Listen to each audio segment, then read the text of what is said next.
Bonjour les étudiants de la deuxième année ingénierie. Ce que je vais faire avec vous, c'est un TP parmi les TP qu'on fait. Donc, c'est le montage sommateur à base amplificateur opérationnel. Donc, toujours on reste sur l'amplificateur opérationnel. Maintenant, on va découvrir un montage qui permet de faire la somme des tensions entrées. Ça veut dire il y aura plusieurs tensions qui vont entrer dans le circuit et dans la sortie, je vais avoir euh, la somme de, de l'amplitude des tensions. Donc, euh, donc le circuit il est devant vous. Donc d'abord on doit savoir c'est quoi le but de ce montage. Le montage sommateur permet de réaliser la somme des tensions d'entrée dans la sortie. C'est-à-dire il permet de faire sortir la somme des tensions qui vont entrer dans le circuit. Donc devant vous il existe le montage sommateur. Donc si il y aura, donc c'est juste la partie théorique. Donc s'il y aura plusieurs tensions qui vont entrer dans le circuit, donc de V1 jusqu'à Vn, et à la fin, donc je vais avoir la somme ici, et dans Vs, je vais avoir la somme de ces tensions qui vont entrer dans le circuit. Donc, comment je peux calculer ce loi, comment je peux vérifier ça mathématiquement? Donc, j'applique la loi de nœud.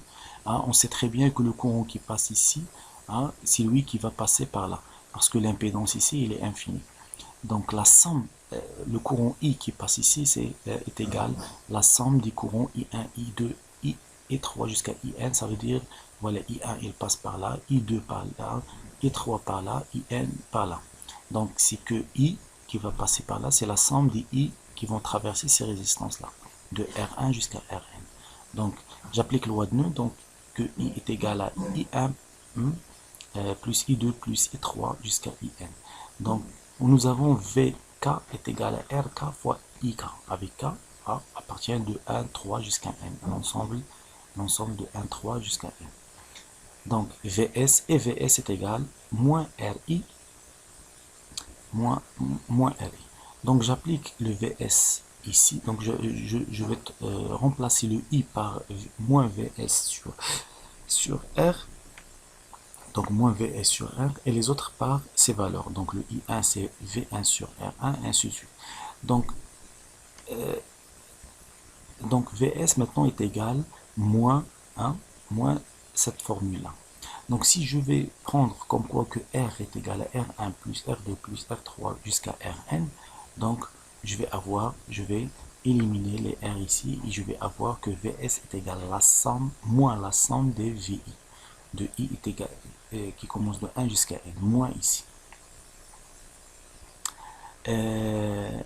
D'autres choses, donc si vous voyez ici, vous avez la somme des VI, ça veut dire la somme des tensions qui vont entrer dans le circuit.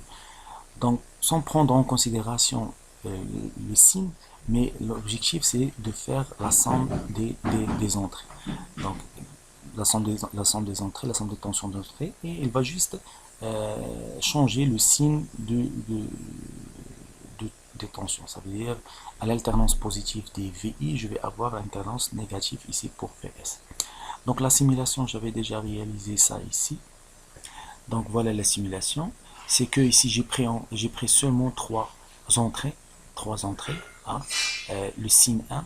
J'avais changé ici, j'ai donné 2,50 pour chaque source de tension sinussoïdale.